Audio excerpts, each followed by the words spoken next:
Hello my dear student, welcome back to Aadin classes. આદિન ક્લાસીસમાં મારા દરેક વાલા વિદ્યાર્થીઓનું હાર્દિક સ્વાગત કરું છું. દરેક મારા વાલા વિદ્યાર્થીઓને જય શ્રી રામ, જય શ્રી રામ. ચાલો મારા વાલા વિદ્યાર્થી મિત્રો, આજે આ વિડીયોની અંદર આપણે ધોરણ 12 આર્ટ્સ અને વિષય આપણો જે સંસ્કૃત છે, સંસ્કૃત વિષયનું પહેલું ચેપ્ટર, પહેલું પદ્ય, એનું નામ છે વેદામૃત. આજે વેદામૃત છે પહેલું ચેપ્ટર છે, એને આજે આપણે આ વિડીયોની અંદર ભણવાના છીએ. હવે દરેક વિદ્યાર્થીને જણાવી દઉં કે આ જે વિડીયો છે એ વિદ્યાર્થીઓ ડેમો વિડીયો છે. હવે તમે કહેશો કે બેન શાનો ડેમો વિડીયો છે, તો ધોરણ 12 આર્ટ્સને લગતો આપણો આદિન ક્લાસીસ એપ્લિકેશનમાં એક કોર્સ ચાલુ છે અને એ કોર્સની અંદર આપણી એક બેચ છે જેનું નામ છે રામબાણ ટોપર બેચ. અને આ રામબાણ ટોપર બેચની અંદર 8 વિષયો હું ભણાવું છું અને 8 વિષયમાંથી સંસ્કૃત વિષયનું પહેલું ચેપ્ટર જે છે એનો આ ડેમો વિડીયો છે. એટલા માટે તમને ડેમો વિડીયો સ્વરૂપે હાલ આ વિડીયો યુટ્યુબમાં મૂકેલો છે. આ વિડીયો જોઈ અને તમે વિચાર કરી શકો છો કે બેન ભણાવે એમાં તમને જો ખબર પડે છે, મારી મેથડ તમને સેટ થાય છે, તો તમે આ બેચની અંદર જોઈન થઈ શકો છો. હાલ વિશેષ ઓફર ચાલુ છે આ બેચની અંદર. આગળ હું તમને વિશેષ માહિતી આપું છું આ બેચને લગતી. તમારે આ બેચની અંદર કેવી રીતે જોઈન થવાની છે, શોર્ટ વિડીયોમાં મારો નંબર આપેલો છે, એ નંબર ઉપર તમે મને ફોન મેસેજ કરી અને આ કોર્સને લગતી વધારે ડિટેલ મેળવી શકો છો. તમે ધાર્યું છે કે તમારે 100% પરિણામ લાવવું છે, તો તમારા માટે ગુજરાતનો નંબર 1 કોર્સ છે. આમાં જોઈન થઈ અને તમે ભણી શકો છો. ચાલો શરૂઆત કરીએ છીએ વિડીયોની અંદર આપણે ભણીશું વેદામૃત. ચાલો મારા વાલા વિદ્યાર્થીઓ, શરૂઆત કરી દઈએ છીએ આપણે આપણા વિડીયોની. આપણે આ વિડીયોની અંદર આપણો વિષય સંસ્કૃત, ધોરણ 12 વિષય આપણો સંસ્કૃત છે અને સંસ્કૃત વિષયની અંદર આપણે પહેલો જ પાઠ એટલે કે આપણું પહેલું પદ્ય જેનું નામ છે વેદામૃત. પહેલું જ પદ્ય આપણું વેદામૃત, જેને આજે આપણે આ વિડીયોની અંદર ભણવાના છીએ. તમને જણાવી દઉં કે આજે તમારું પદ્ય છે એ તમને બોર્ડની એક્ઝામની અંદર 3 ગુણમાં પૂછાય છે. કેટલા? 3 ગુણમાં પૂછાય છે. એટલે ખાસ અહીંયા ધ્યાન રાખશો કે 3 ગુણનું આપણું આ પદ્ય છે. હવે એમાંથી શું પૂછાય છે એ પણ હું તમને જણાવી દઉં. ચાલો શરૂઆત કરી દઈએ છીએ આપણે આપણા પદ્યની, વેદામૃતની. ચલો અહીંયા તમને જણાવું છું કે ટોટલ 3 ગુણનું આપણું આ ચેપ્ટર છે અને 3 ગુણમાંથી 2 ગુણમાં તમને વિવરણાત્મક નોંધ પૂછાય છે અને 1 ગુણ તમને MCQ માં પૂછાય છે. હવે લગભગ મારા એનાલિસિસ પ્રમાણે આ રીતે દર સાલ પરીક્ષામાં 3 ગુણનું ચેપ્ટર આ પૂછાય છે. 2 ગુણની અંદર તમને વિવરણાત્મક નોંધ પૂછાય છે અને 1 ગુણમાં MCQ પૂછાય છે. મતલબ આમાંથી આપણે MCQ તૈયાર કરી લઈશું અને વિવરણાત્મક નોંધ તૈયાર કરી લઈશું, તો આપણે બોર્ડની અંદર 3 માંથી 3 ગુણ લાવી શકીશું. હવે બીજી વાત કે જે વિદ્યાર્થીઓ એક્સ તરીકે એક્ઝામ આપે છે, જેને સીધું બોર્ડની એક્ઝામ આપવાની છે, તો એ લોકો આ રીતે તૈયારી કરે તો ચાલે. પણ જે રેગ્યુલર વિદ્યાર્થીઓ છે જેમને પ્રથમ પરીક્ષા આપવાની છે, તો પ્રથમ પરીક્ષા માટે આપણે આ ચેપ્ટરના 6 જે શ્લોક છે એનું આપણે ગુજરાતી અનુવાદ સાથે આપણે આ ચેપ્ટરને સારી રીતે ભણવાનું છે. કારણ કે પ્રથમ પરીક્ષાની અંદર આનો ગુણભાર થોડો વધારે હોય, થોડું વધારે પૂછાય છે. એટલે આપણે બોર્ડમાં ધ્યાનમાં રાખીએ કે પ્રથમ પરીક્ષા, પણ આપણે આ ચેપ્ટરને મસ્ત શાંતિથી ભણવાનું છે. કારણ કે જો તમે શ્લોક ભણશો, અનુવાદ ભણશો, ત્યારે તમને એની અંદર નોંધ લખી શકશો અને એના MCQના જવાબ તમે આપી શકશો. પણ તમને વધારે લોડ ના આવે, તમને વધારે ટેન્શન ના થાય આ ચેપ્ટરનું, એટલા માટે કીધું છે. 3 ગુણનું છે, એમાંથી 2 ગુણ તમને ગુજરાતીમાં વિવરણાત્મક નોંધ અને 1 ગુણમાં તમને MCQ પૂછાય છે. ચાલો શરૂઆત કરી દઈએ છીએ આપણે આપણા આ ચેપ્ટરની. હવે આની આપણે વાત કરવી છે તો આ તમારું જે પદ્ય છે એની અંદર ટોટલ તમને 6 શ્લોક આપેલા છે. કેટલા? 6 શ્લોક આપેલા છે. અને આ જે 6 શ્લોક આપેલા છે એમાંથી 2 અથર્વવેદના શ્લોક છે, 2 ઋગ્વેદના છે અને 2 શ્લોક યજુર્વેદના છે. ઓકે, એમ કરીને ટોટલ 6 શ્લોક તમને આ પદ્યમાં આપેલા છે. આમાંથી હું તમને એક શ્લોક, એનું સંસ્કૃત અને એનું ગુજરાતી ભાષાંતર સાથે સાથે સમજાવું છું. ચાલો શરૂઆત કરી દઉં છું આપણા શ્લોકની. ચલો શ્લોક નંબર આપણો 1 છે અને આ જે શ્લોક છે એ અથર્વવેદમાંથી લેવામાં આવેલો છે. અથર્વવેદની અંદર અહીંયા તમને લખેલું છે, જો અથર્વવેદ 10, 7 અને 32. એનો મતલબ શું થાય છે તો કે અથર્વવેદ આપણા 4 વેદો છે, સામવેદ, યજુર્વેદ, અથર્વવેદ અને ઋગ્વેદ. એટલે આ વેદો વિશે આપણે આ વિડીયોની અંદર ભણવાનું છે. એમાં અથર્વવેદની અંદર તમે 10મો કાંડ, 7મો અધ્યાય અને 32મો મંત્ર જોશો તો ઈ તમને આ જોવા મળશે. જે તમને હું હાલ ભણાવી રહી છું. આમ તો તમે અથર્વ વેદ ભણવા જવાના નથી એકચ્યુઅલી, એટલે તમને અહીંયા 12મા ધોરણમાં આપ્યું છે કે તમને ખબર પડે કે આપણા વેદોની અંદર શું આપેલું છે. ઘણા વિદ્યાર્થીઓ બધાને ખબર છે ભાઈ કે આપણા 4 વેદો છે, પણ એ વેદોમાં શું લખેલું છે એ આપણને ખબર છે? તો કે ના બેન, એ તો એકચ્યુઅલી અમને ક્યાંથી ખબર હોય. હા, તો એ તમને નથી ખબર હોતી ને, એટલે જ તમારા ભણવાની અંદર આ બધા શ્લોકો મૂકેલા છે કે ક્યાંક કરીને તમને ખબર પડે કે આપણા વેદોની અંદર શું લખેલું છે. ચાલો તો શરૂઆત કરવી છે આપણે આ પદ્યની. એમાં પહેલો જ આપણો શ્લોક છે, એમાં પહેલા નંબરમાં પ્રણમાંજલિ. પ્રણામાંજલિ એટલે શું? તો પ્રણામ એટલે આપણે કોકને 2 હાથ જોડીને પ્રણામ કરીએ છીએ. અને અંજલિ એટલે શું? તો આપણે માથું નમાવીએ છીએ. 2 હાથ જોડી અને આપણે માથું નમાવીને કહીએ છીએ ને પ્રણામ. અને પહેલા તો તમે અત્યારે આ તો જમાનો એવો છે, પહેલાના જમાનાની અંદર મતલબ પહેલાના યુગમાં કહીએ ને કે આપણે જ્યારે શ્રી કૃષ્ણ દ્વાપર યુગ હતો ત્યારે બધા જ, અને આપણા જે ત્રેતા યુગની વાત કરીએ એ વખતે પણ જ્યારે પણ તમે રામાયણ કે મહાભારત જોયું હોય ત્યારે એ લોકો કોઈ પણ નાના બાળકો હોય ને એ જ્યારે એમના માતા પિતા સમક્ષ જાય અથવા તો એમનાથી જે મોટા હોય એમની સમક્ષ જાય ને તો પહેલા એમ બોલે કે પ્રણામ પિતાજી, પ્રણામ માતાશ્રી, પ્રણામ ભાતાશ્રી, આવું બોલે, પ્રણામ કરે અને પછી કોઈ વાતની શરૂઆત કરતા. અને અત્યારે તો આપણે તો આમ ઓલું આ મમ્મી પપ્પા ડેડી, અત્યારે ડેડીનો જમાનો છે. એટલે પહેલા તો કમ્પલસરી આપણે કોઈ આપણાથી મોટી ઉંમરના વ્યક્તિઓ હોય ને એમને પ્રણામ કરવું પડે. હા, એટલે પ્રણામાંજલિ એટલે શું થશે? પ્રણામ એટલે 2 હાથ જોડીને, અંજલિ એટલે માથું નમાવું. 2 હાથ જોડીને માથું નમાવું એને આપણે કહીશું પ્રણામાંજલિ. તો હવે આ શ્લોકની અંદર આપણે કોને પ્રણામ કરવાનું છે? આ જે શ્લોક નંબર 1 છે એમાં આપણે કોને માથું નમાઈ અને અંજલિ દેવાની છે, એટલે 2 હાથ જોડીને કોની સામે આપણે નમવાનું છે? તો એનો શ્લોક છે અને મસ્ત શ્લોક છે, આવડે એવો છે. ચાલો શરૂઆત કરું છું, ધ્યાન રાખશો અહીંયા. ચાલો હવે તમને શ્લોક સમજાવું છું અને શ્લોકનું ભાષાંતર પણ સમજાવું છું. અહીંયા તમે પહેલા જોઈ શકો છો આ બ્રહ્માનો ફોટો છે. ઓકે, તો કે હા, ઓકે, રેડી. આ બ્રહ્મદેવ છે. બ્રહ્મા, જ્યારે વિષ્ણુ ભગવાને બ્રહ્મા અને શિવ શંકર ભગવાનની ઉત્પત્તિ પોતાના શરીરમાંથી કરી છે. તો આ જે છે એ કોણ છે? તો કે બ્રહ્મા છે. હવે આપણે બ્રહ્માને પ્રણામ અંજલિ એટલે બ્રહ્મને આપણે પ્રણામ કરવાનું છે. બ્રહ્મદેવને આપણે પ્રણામ કહેવાનું છે, પણ એમને એમ નથી કહેવાનું. તો કે કેવી રીતે? એમનું વિશ્લેષણ સાથે એમનું નામ લેવાનું છે. કેવી રીતે? તો બ્રહ્માને કહેવાનું છે. અહીંયા જો ગુજરાતીમાં પેલા સમજાવવું, આ સંસ્કૃત આપણે સમજીએ પહેલા. આ બ્રહ્મા છે તો કે બ્રહ્મા જે છે એમને પૃથ્વીને એક સાધન બનાવ્યું છે. શેનું સાધન? યથાર્થ જ્ઞાન પ્રાપ્ત કરવાનું સાધન. આ જે બ્રહ્માજી છે એમને પૃથ્વીને શું કર્યું છે? તો કે યથાર્થ જ્ઞાન પ્રાપ્ત કરવાનું સાધન પૃથ્વીને બનાવી છે.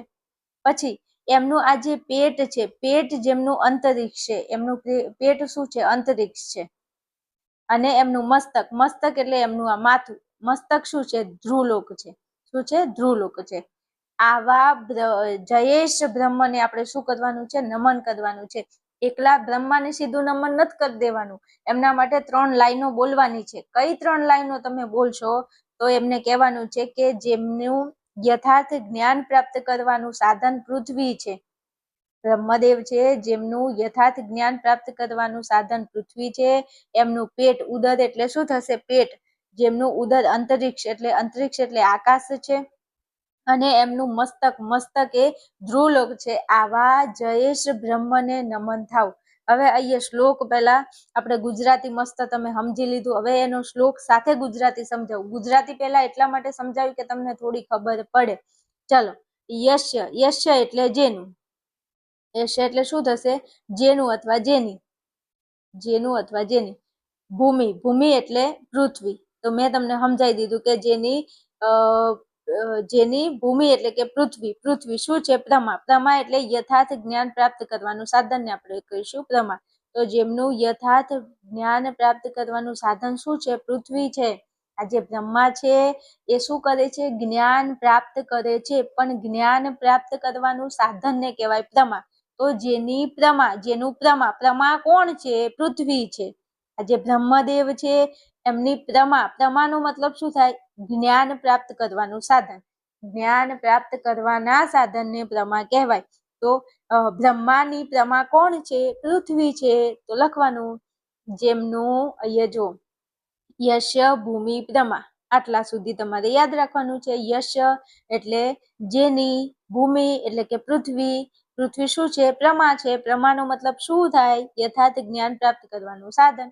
તો આટલી એક લીટી પહેલા તમને યાદ રહી જાય તો મજા આવશે, ને કે મજા આવશે નહીં. એક જ લાઈન ખાલી યશ્ય ભૂમિ પ્રમા. યશ્ય એટલે જેની, ભૂમિ એટલે પૃથ્વી, પૃથ્વી અને પ્રમા એટલે યથાર્થ જ્ઞાન પ્રાપ્ત કરવાનું સાધન, જેને આપણે કહીશું પ્રમા. તો જેની પૃથ્વી પ્રમા છે, જેમની પૃથ્વી પ્રમા છે, અથવા જેમનું પ્રમા પૃથ્વી છે. હવે પ્રમાનો મતલબ શું લખશો? યથાર્થ જ્ઞાન પ્રાપ્ત કરવાનું સાધન. તો આ પહેલા જે 3 શબ્દો છે એનું ગુજરાતી મેં તમને સમજાવી દીધું. યશ્ય એટલે જેમનું, ભૂમિ એટલે પૃથ્વી, પ્રમા એટલે યથાર્થ જ્ઞાન પ્રાપ્ત કરવાનું સાધન. તો બ્રહ્મને કહેવાનું કે બ્રહ્મા વિશે બોલવું હોય તો યશ્ય ભૂમિ પ્રમા. જેમનું યથાર્થ જ્ઞાન પ્રાપ્ત કરવાનું સાધન કોણ છે? પૃથ્વી છે. આટલું પૂરું. હાલો આગળ વધુ. પછી કીધું છે કે અંતરિક્ષ. અંતરિક્ષ એટલે શું? તો અંતરિક્ષ એટલે આકાશ. અને એ કીધું છે અંતરિક્ષ મૂતોદરમ. મૂતોદરમમાં અહીંયા ઉદર છુપાયેલું છે. શું? ઉદર. તો અંતરિક્ષ જેમનું ઉદર અંતરિક્ષ છે. આ ઉદર એટલે શું થશે? પેટ. તો જેમનું પેટ શું છે? અંતરિક્ષ છે. જો જ્ઞાન પ્રાપ્ત કરવાનું સાધન પૃથ્વી છે અને એમનું પેટ કોણ છે? તો કે પેટ એમનું આકાશ છે. જો આકાશને એમનું પેટ બનાવી દીધું છે.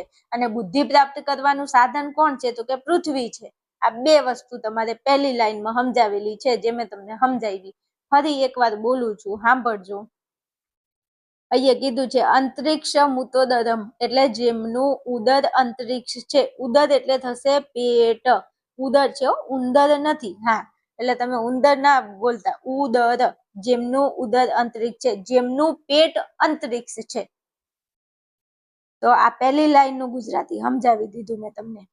ચાલો પછી આગળ વધુ. તો કીધું છે દિવમ યશ્ચક્રે મૂર્ધાનમ તસ્ય જ્યેષ્ઠાય બ્રહ્મણેન નમઃ.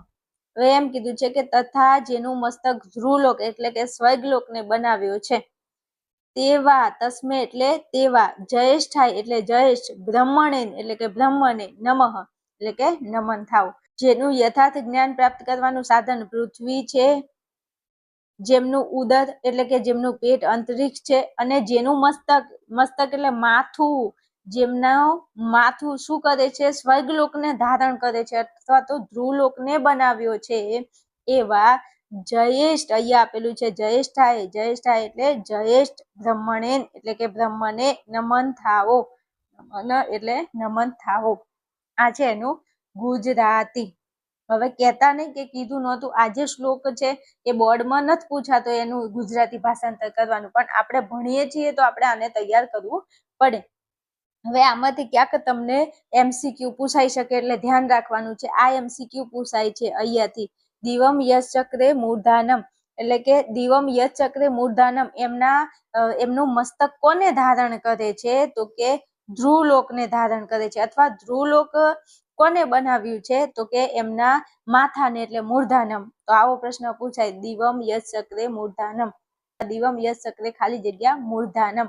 આવી રીતે કોઈ પણ ફેરવીને તમને MCQ પૂછાઈ શકે છે, એટલે આટલે ધ્યાન રાખવાનું છે. ગુજરાતી એકદમ સહેલું છે, આવડી જાય એવું છે. રેડી? ચલો, આ પહેલા નંબરનો શ્લોક છે. હવે હું આગળ વધુ, તમને બીજા નંબરના શ્લોક ઉપર લઈ જાઉં. બીજા નંબરનો શ્લોક પણ આપણા બ્રહ્માને ધ્યાનમાં રાખીને છે, એ પણ આપણે જોઈ લઈએ છીએ. ચાલો ચલો બીજા નંબરનો શ્લોક પણ એમનો છે, બ્રહ્મદેવનો છે, ને એકદમ ઈઝી માનો ઈઝી છે, એકદમ ઈઝી છે. હવે પહેલા આપણે એમને પ્રણામ કર્યું અને ફરી વાર આપણે એમને પ્રણામ કરવાનું છે. અને બીજા નંબરના શ્લોકમાં તમને શ્લોક આપેલો છે, જરા ઝૂમ કરું તમને દેખાય. ચલો, કીધું છે યશ સૂર્ય ચક્ષુ ચંદ્રમાસ પુન નવ. હવે આ શું કે છે લાઈન? યશ એટલે જેમનું, સૂર્ય એટલે જેમનું, સૂર્ય અને ચક્ષુ એટલે આંખો, જેમની એક આંખ સૂર્ય છે અને બીજી આંખ ચંદ્ર અને પુનઃનવનો મતલબ થાય વારંવાર નવીન થનાર ચંદ્ર. આ આપણા બ્રહ્મદેવ છે. બ્રહ્મદેવની એક આંખ સૂર્ય છે, જો અહીંયા આપેલું છે સૂર્ય બાજુમાં છે મસ્ત મજાનો ગોળો, જોઈ લો. જેમની એક આંખ સૂર્ય છે અને જેમની બીજી આંખ વારંવાર નવીન થનાર. અહીંયા ચંદ્ર તો છે જ, પણ ચંદ્ર કેવો? જેમની બીજી આંખ વારંવાર નવીન થનાર ચંદ્ર છે. આ એક જ લાઈનમાં યાદ રાખવાનું છે કે જેમની આંખો સૂર્ય અને વારંવાર નવીન થનાર ચંદ્ર છે. યશ એટલે જેની, સૂર્ય એટલે સૂર્ય, ચક્ષુ એટલે ચક્ષુ. અહીંયા લખવામાં થોડી મિસ્ટેક છે, વાંધો નહીં, પણ હું બોલું છું, તમે ધ્યાનમાં રાખજો. યશ સૂર્ય, ચક્ષુ એટલે આંખો, ચંદ્ર એટલે ચંદ્ર અને પુનઃનવનો મતલબ થાય વારંવાર નવીન થનાર. જેમની આંખો સૂર્ય અને વારંવાર નવીન થનાર ચંદ્ર છે. આ બ્રહ્મદેવ છે, એમની જે આંખો છે, એક આંખ એમની સૂર્ય કીધું છે અને બીજી આંખને વારંવાર નવીન થનાર ચંદ્ર છે. પછી બીજી લાઈનમાં કીધું છે અગ્નિ યશ ચક્રે આસ્ય. અગ્નિ એટલે અગ્નિ, યશ ચક્રે એટલે બનાવ્યું છે, અને આસ્ય એટલે મુખ અથવા તો મોઢું. જેમનું મુખ અગ્નિને બનાવ્યું છે, જેમને મુખ કેવું બનાવ્યું છે? અગ્નિ બનાવ્યું છે. આંખો એમની સૂર્ય છે, આંખો એમની નવીન થનાર ચંદ્ર છે. જેમનું મુખ એમને અગ્નિ બનાવ્યું છે તેવા, તસ્ય એટલે તેવા, જયેષ્ઠાય એટલે કે જયેષ્ઠ, બ્રહ્મણેન એટલે કે બ્રહ્મને, નમઃ એટલે કે નમન થાવ. આગળ આપણે બોલી ગયા એમને, આગળ આપણે યાદ કર્યું હતું કે જેમની પ્રમા પૃથ્વી છે, જેમનું ઉદર અંતરિક્ષ છે અને જેમને મસ્તક ઉપર અથવા તો જેમનું મસ્તક ધ્રુવલોક છે, એવા જયેષ્ઠ બ્રહ્મને નમન થાવું. આ પહેલો શ્લોક હતો. અને બીજા શ્લોકમાં એવું કીધું છે કે જેમની આંખો સૂર્ય છે, જેમની આંખો નવીન થનાર ચંદ્ર છે, જેમને પોતાનું મુખ અગ્નિને બનાવ્યું છે, એવા જયેષ્ઠ બ્રહ્મને નમન થાવું. આ બે શ્લોક એમને આપણે પ્રણામ કરતા બે શ્લોક છે. પહેલો બીજો એકદમ ઈઝીમાંનો ઈઝી છે. આ શ્લોકમાંથી કોઈ ખાલી જગ્યા નથી, પણ આગળ એક પહેલા નંબરનો આપણે શ્લોક ભણી ગયા, એમાંથી એક ખાલી જગ્યા પૂછાય છે અથવા એમસીક્યુ પૂછાય છે. ખાલી જગ્યાની એમસીક્યુ પૂછાય છે. આ એમસીક્યુ યાદ રાખી લેજો. દિવમ યશ ચક્રે પછી ખાલી જગ્યા, આનો એમસીક્યુ પૂછાય છે તો દિવમ યશ ચક્રે મૂર્ધાનમ જવાબ આવશે. આ ખાસ યાદ રાખવું. દિવમ યશ ચક્રે મૂર્ધાનમ, આ એમસીક્યુ આ શ્લોકમાંથી પૂછાય છે. બોર્ડની એક્ઝામને ધ્યાનમાં રાખીને હું તમને યાદ રખાવું છું કે આપણે આમાંથી એક એમસીક્યુ પૂછાય છે. આમાંથી શ્લોક તો નથી પૂછાતો, પણ તમારે એમસીક્યુ ખાસ યાદ રાખવાનું છે. દિવમ યશ ચક્રે મૂર્ધાનમ. અને પહેલી પરીક્ષા જેને દેવાની છે એમના માટે તો શ્લોકનું ગુજરાતી ભાષાંતર આવડવું ખૂબ જ જરૂરી છે. ઓકે, ચાલો, બે શ્લોક મેં અહીંયા પૂરા કર્યા છે. આગળ વધવું છે આપણે ત્રીજા નંબરના શ્લોકમાં. ચાલો, લઈ જાઉં છું તમને ત્રીજા નંબરના શ્લોકમાં. ચાલો, હવે આપણે શ્લોક 3 જોવો છે. શ્લોક 3 જે છે એમાં આપણે પ્રાર્થના કરવાની છે. તો કે કોને પ્રાર્થના કરીશું? તો અહીંયા તમે ફોટો જોઈ શકો છો. જો આપણા ઇન્દ્રદેવ છે, સરસ મજાના કેવા હાથી ઉપર બેઠા છે, કેવા સફેદ સફેદ લાગે છે. તો આ ઇન્દ્રદેવ છે, એમને આપણે પ્રાર્થના કરવાની છે. તો શું પ્રાર્થના કરીશું આપણે ઇન્દ્રને? તો ચાલો જરા ઝૂમ કરી દઉં, તમને દેખાય.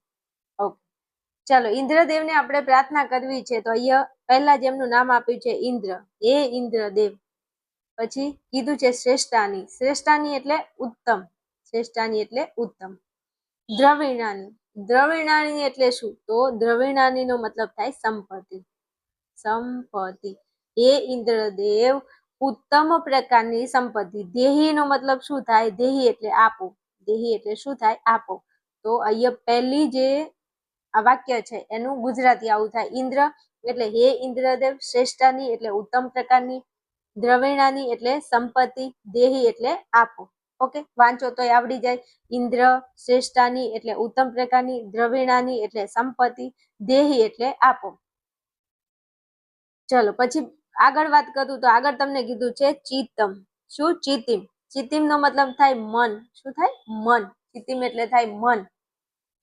દક્ષસ્ય. દક્ષસ્ય નો મતલબ શું થાય? દક્ષસ્ય એટલે કુશળતા. દક્ષસ્ય એટલે થશે કુશળતા. અને કીધું છે શુભગત્વ ત્વમસ્મિ. એટલે સુભગ તમસ્મે એનો મતલબ થાય સૌભાગ્યશાળી. શું થશે? સૌભાગ્યશાળી. જો કીધું છે કે મનની કુશળતા અર્પણ કરો. ચિતિ દક્ષમ, ચિતિ એટલે મન અને દક્ષસ્ય એટલે કુશળતા. મનની કુશળતા અર્પણ કરો. પછી અહીંયા કીધું છે સુભગત્વમ સ્મે એટલે થશે સૌભાગ્યશાળી બનાવો. અમને સૌભાગ્યશાળી બનાવો. મનની કુશળતા આપો અને અમને સૌભાગ્યશાળી બનાવો. આ પહેલું જે વાક્ય છે, પહેલી જે લાઈન છે એનું આપણે ગુજરાતી કર્યું છે. ફરીથી એક વાર સમજાવી દઉં છું.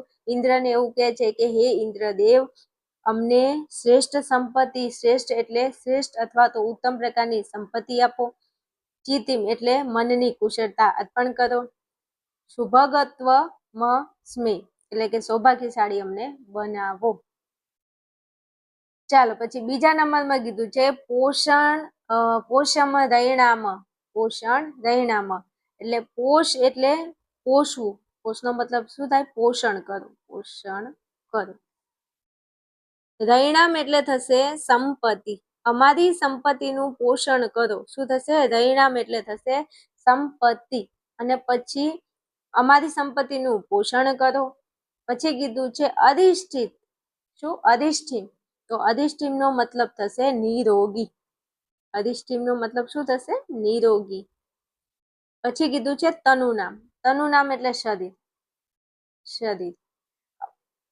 પહેલા એમ કે છે કે અમારી જે સંપત્તિ છે એનું તમે પોષણ કરો ઇન્દ્રદેવ.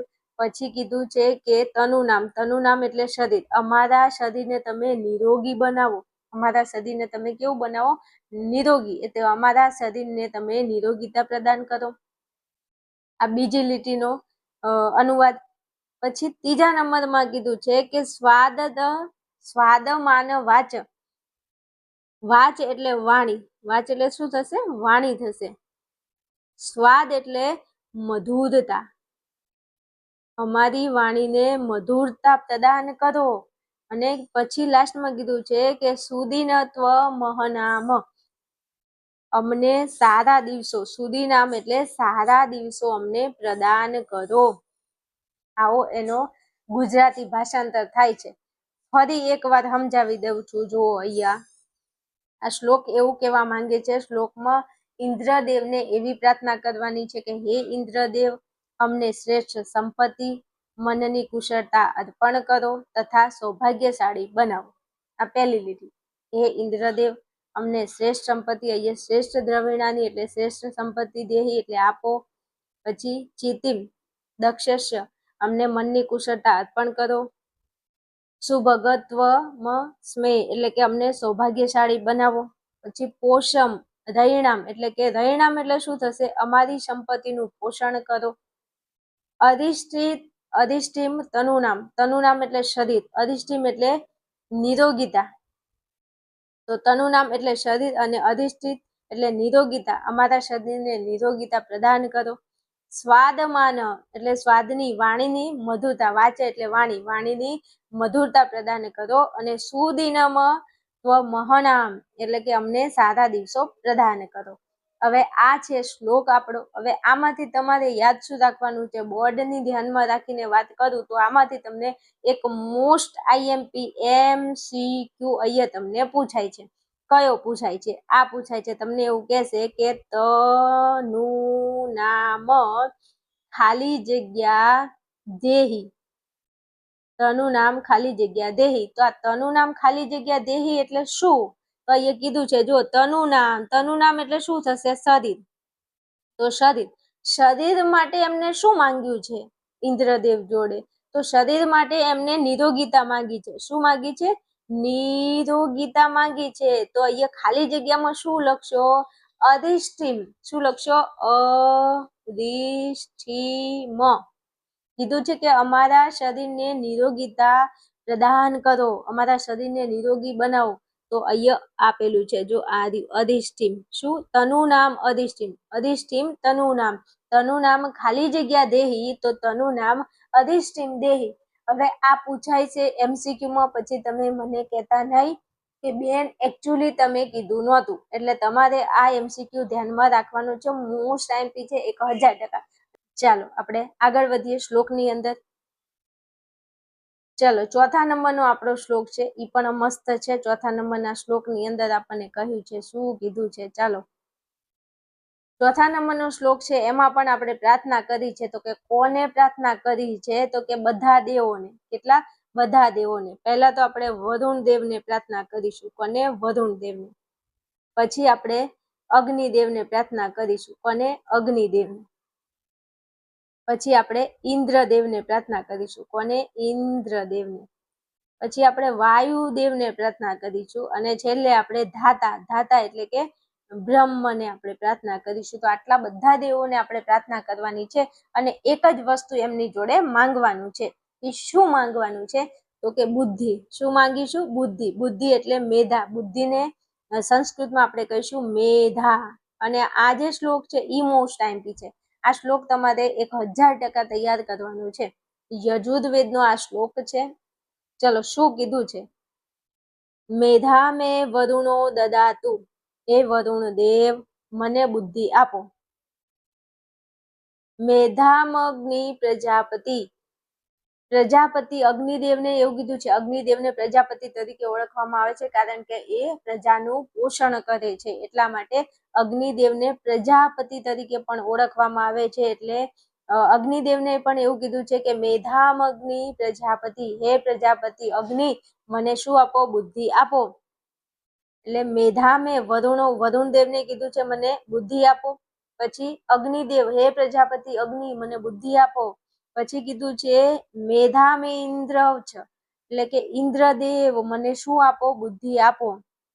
વાયુ છે મેધા ધાતા દદાતુ મે સ્વાહા. હે ધાતા એટલે કે હે બ્રહ્મા. વાયુદેવને કીધું છે અને બ્રહ્માને કીધું છે હે બ્રહ્મા હે વાયુદેવ મને શું આપો? બુદ્ધિ આપો. આ જે બધા દેવો છે વરુણ દેવ, અગ્નિદેવ, ઇન્દ્રદેવ, વાયુદેવ અને ધાતા કે બ્રહ્મા, આ બધા દેવોને પ્રાર્થના કરીને એવું કીધું છે કે તમે મને શું આપો? બુદ્ધિ આપો. તો આ જે શ્લોક છે આ શ્લોક મોસ્ટ આઈએમપી છે. તમારે તૈયાર કરવાનું છે અને આમાંથી પણ એક મોસ્ટ આઈએમપી ક્વેશ્ચન પૂછાય છે. મોસ્ટ આઈએમપી એટલે મોસ્ટ આઈએમપી. એવી રીતના પ્રશ્ન પૂછાય છે એમસીક્યુમાં પણ ખાલી જગ્યા સ્વરૂપે પૂછાય છે. મેધા મે ખાલી જગ્યા દદાતુ. Most IMP. આ એટલા માટે અહીંયા સોલ્વ કરાવું છું કારણ કે આ શ્લોક તમે ભણો છો ને તો શ્લોકમાં તમને જવાબ યાદ રહી જાય. મેધા મે ખાલી જગ્યા દદાતુ. મેધા મે કોને કહો છો કે મેધા મે દદાતુ? તો ઓપ્શનમાં તમને આ જેટલા દેવ છે એમાંથી જે પણ દેવ આપેલા હોય એ તમારો જવાબ આવશે. પણ અહીંયા તમને ઇન્દ્રદેવ ઓપ્શનમાં ખાસ કરીને આપેલું હોય છે. તો મેધા મે ઇન્દ્ર દદાતુ. હે ઇન્દ્રદેવ મને બુદ્ધિ આપો. મેધા મે ઇન્દ્ર દદાતુ. ઇન્દ્રદેવને કહેવાનું છે કે હે ઇન્દ્રદેવ મને બુદ્ધિ આપો. અને શ્લોકનું ભાષાંતર એકદમ સહેલું છે, આવડી જાય એવું છે. મેધા મે વરુણો દદાતુ. હે વરુણ દેવ. પછી મેધા મે પ્રજાપતિ અગ્નિ. હે પ્રજાપતિ અગ્નિદેવ. પછી મેધા મે ઇન્દ્ર. હે ઇન્દ્રદેવ. હે વાયુદેવ. હે ધાતા મને બુદ્ધિ આપો. આ શ્લોકનું ભાષાંતર છે. એકદમ સહેલામાં સહેલો શ્લોક છે અને આમાંથી એક MCQ મોસ્ટ આઈએમપી પૂછાય છે જે મેં તમને હાલ સમજાવી દીધો છે. અને તો આપણે પાછળ સ્વાધ્યાય સોલ્વ કરીશું એટલા પણ તમને યાદ રખાવી દઈશ. અને મારા વાલાઓ, હું તમને જે ભણાવું એમાં ખબર પડે તો જરા મને કમેન્ટની અંદર જણાવજો. અને દરેક મારા વાલા વિદ્યાર્થીઓ જે કોર્સના વિદ્યાર્થીઓ છે તમે વોટ્સએપમાં આવી અને મને રિપ્લાય આપી શકો છો. હું ભણાવું એમાં તમને કમ્પ્લીટ ખબર પડે છે. કોઈ ક્વેરી હોય તો તમે મને ફોન મેસેજ કરી અને પૂછી શકો છો. ચાલો આગળ વાત કરવી છે. શ્લોક 5 માં આગળ વધુ એ પહેલા દરેક મારા વાલા વિદ્યાર્થીઓ તમારી જોડેથી ખાલી 5 મિનિટ તમારી સાથે થોડી વાત કરવા માંગુ છું. બિલકુલ વિડીયોને સ્કીપ નથી કરવાનું. તમારા માટે મોસ્ટ ઇમ્પોર્ટન્ટ જે તમારું ધોરણ 12 નું જે આ વર્ષ છે, તમારું જે આ વર્ષ અને તમારા પરિણામને બેસ્ટ બનાવવા માટે 2 મિનિટ તમે ખાલી મારી ધ્યાનથી સાંભળી લેજો. મારા દરેક વાલા વિદ્યાર્થીઓ જે હાલ ધોરણ 12 આર્ટ્સમાં અભ્યાસ કરી રહ્યા છે, હવે આવનારું આપણું જે વર્ષ છે, આવનારી આપણી જે બોર્ડની પરીક્ષા છે, તો બોર્ડની પરીક્ષાની અંદર આપણે સંસ્કૃત વિષયની તૈયારી તો કરવી જ પડશે. અને તમને પણ ખબર છે અને મને પણ ખબર છે કે સંસ્કૃત વિષય કેટલો લેન્ધી છે. એનું પેપર એકદમ બહુ ખૂબ જ લેન્ધી છે. નાના એટલા ટોપિક પૂછાય છે કે આમ તમે કંટાળી જાઓ કે હું શું તૈયાર કરું અને શું ના તૈયાર કરું. તો એ જે પ્રોબ્લેમ છે એનું સોલ્યુશન તમારી પાસે છે. દરેક મારા વાલા વિદ્યાર્થીઓ ધોરણ 12 આર્ટ્સની અંદર તમારે સારામાં સારું રિઝલ્ટ પ્રાપ્ત કરવું છે તો તમારે માત્ર એક વિશ્વાસ કરવાની જરૂર છે. આપણું આર્યન ક્લાસીસ નામનું આપણું એપ્લિકેશન છે અને આપણા એપ્લિકેશનની અંદર વિદ્યાર્થીઓ હું ખુદ 8 વિષય ભણાવું છું. આપણા એપ્લિકેશનમાં ધોરણ 12 8 ને લગતા 8 વિષય છે, જે તમે અહીંયા જોઈ શકો છો. 8 વિષયનો કમ્પ્લીટ કોર્સ છે આપણા એપ્લિકેશનની અંદર. હાલ એડમિશન ચાલુ થઈ ગયા છે અને હાલ ભણાવવાનું પણ મેં ચાલુ કરી દીધું છે. આ 8 વિષયમાંથી તમારા જેટલા પણ વિષય હોય તો તમારા માટે આ કોર્સ ગુજરાતનો નંબર 1 કોર્સ સાબિત થવાનો છે. હા, હું ગેરંટી અને દાવા સાથે કહું છું, તમે જેટલું ધાર્યું છે એટલું પરિણામ તમને હું લઈને અપાવીશ. તત્વજ્ઞાન વિષય છે, 100 માંથી 100 માર્ક વિદ્યાર્થીઓને આવેલા છે મારી પાસે ભણીને. ભૂગોળ, મનોવિજ્ઞાન અને સમાજ, આ ત્રણેય વિષય એવા છે જેમાં વિદ્યાર્થીઓને 95+ માર્ક ક્રોસ કર્યા છે. ઘણા એવા વિદ્યાર્થીઓ છે જેઓ મનોવિજ્ઞાનમાં 100 માંથી 100 માર્ક લાવ્યા છે. તમે પણ લાવી શકો છો મારા કોર્સમાં જોઈન થઈને. હું એવું નથી કહેતી કે હું સર્વશ્રેષ્ઠ ભણાવું છું, બધા ભણાવે છે, પણ મારી મેથડ તમને સેટ થાય, હું ભણાવું એમાં તમને ખબર પડે તો 1000% તમે આ કોર્સની અંદર જોઈન થઈ શકો છો. ગુજરાતના હજારો વિદ્યાર્થીઓ આપણા કોર્સમાં જોઈન થઈને ભણી રહ્યા છે. બાકીની 4 ભાષાઓ પણ આપણા કોર્સની અંદર અવેલેબલ છે. આ જે કોર્સ છે એની નોર્મલ પ્રાઇસ છે 3999 રૂપિયા, 1 વર્ષની વેલિડિટી છે. અને ખાસ એટલે ખાસ હાલમાં ઓફર ચાલુ છે. તમે આ ઓફરનો લાભ લઈ અને 8 વિષય માત્ર નોર્મલ કોર્સની અંદર ભણી શકો છો.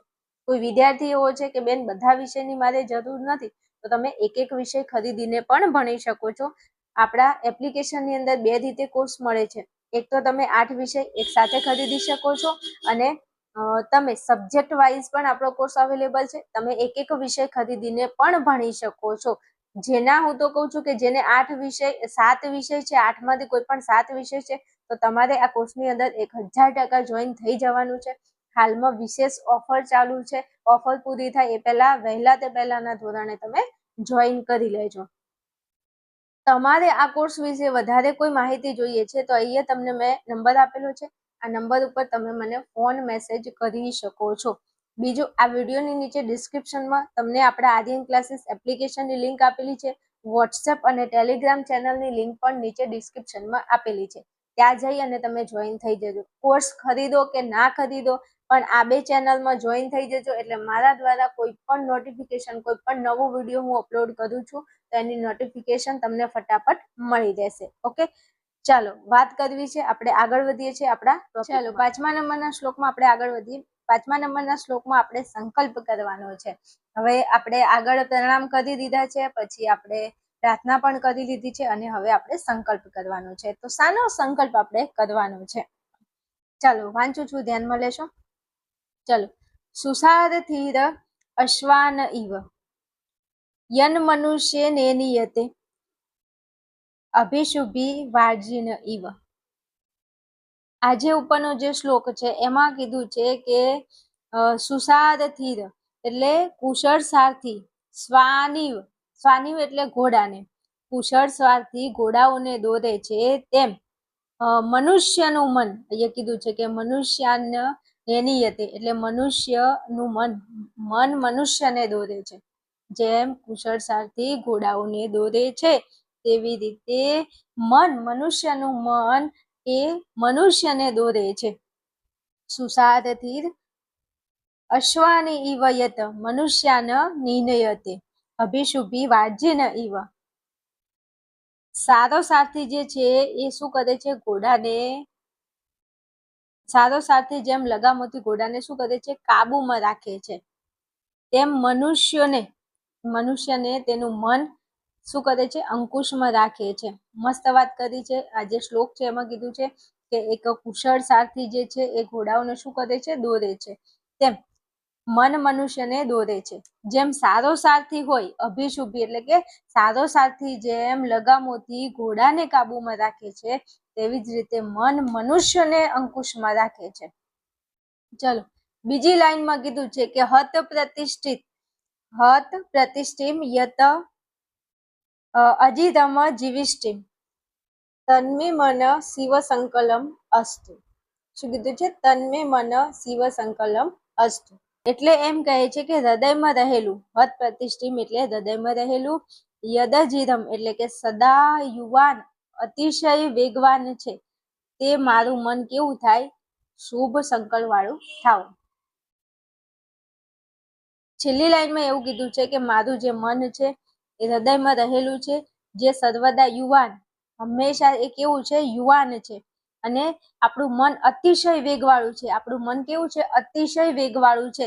ઘડીકમાં આવ્યા તો ઘડીકમાં ક્યાંય બેઠવું હોય, ઘડીકમાં આપણે ક્યાંય પહોંચી જઈએ.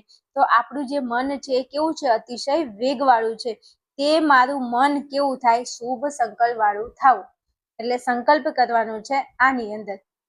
જેમ કુશળ સારથી છે ઘોડાઓને દોરે છે, તેમ મન મનુષ્યને દોરે છે. સારો સારથી હોય એ લગામથી ઘોડાને કાબુમાં રાખે છે. એવી જ રીતે જે આપણું મન છે એ મનુષ્ય અને પ્રાણીઓને અંકુશમાં રાખે છે.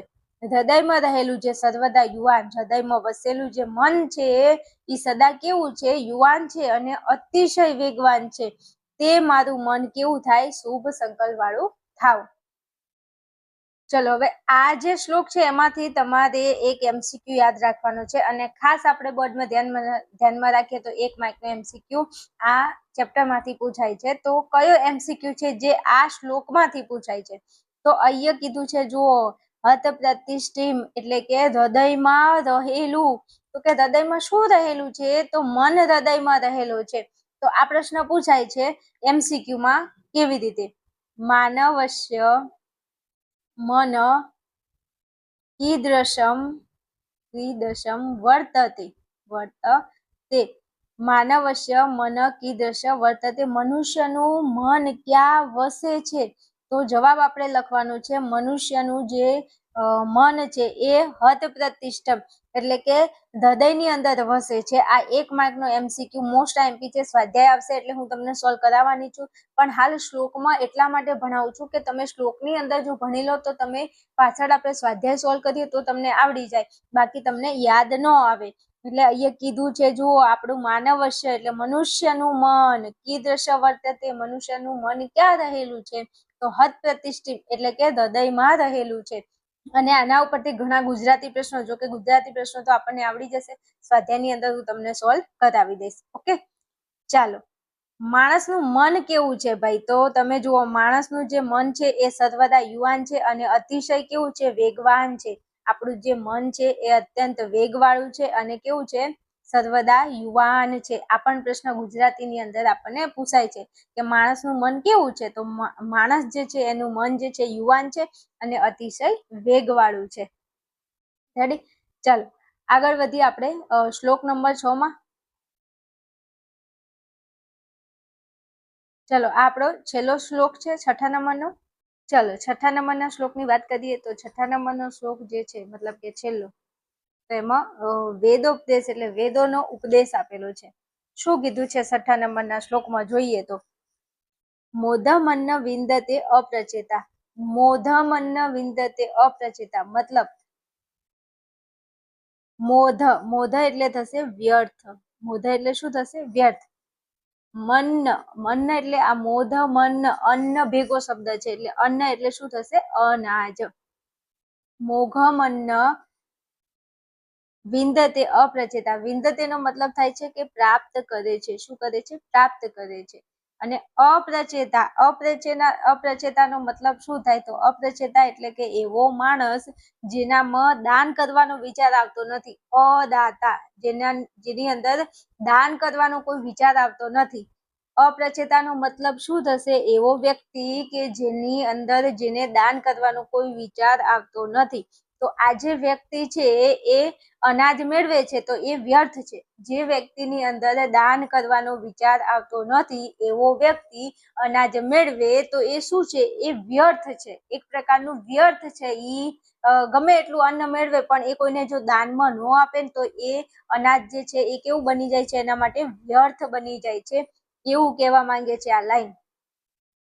ચાલો, સત્યમ બ્રવીમિ વદ ઇતિ સ તસ્ય. સત્ય એટલે સાચું. સત્ય એટલે થશે સાચું. અને બ્રવીમિ એટલે કે કહું છું, સત્ય કહું છું. તે જે વ્યક્તિ છે, વધ એટલે પોતાનો વધ કરે છે. પોતાનું શું કરે છે? તો કે વધ કરે છે, મતલબ પોતાને મારી નાખવાનો પ્રયત્ન કરે છે, પોતાની જ હત્યા કરે છે. આવો વ્યક્તિ, જે વ્યક્તિની અંદર દાન કરવાનો વિચાર આવતો નથી, સાચું કહું છું, તે પોતાનો શું કરે છે? વધ કરે છે. આ પહેલી લાઈન જે છે ને એનો અનુવાદ છે. મોઘમન્ન વિંદન્તે અપ્રચેતા એટલે કે જેની અંદર દાન કરવાનો જેનામાં વિચાર આવતો નથી તેઓ અન્નને નિરર્થક પ્રાપ્ત કરે છે.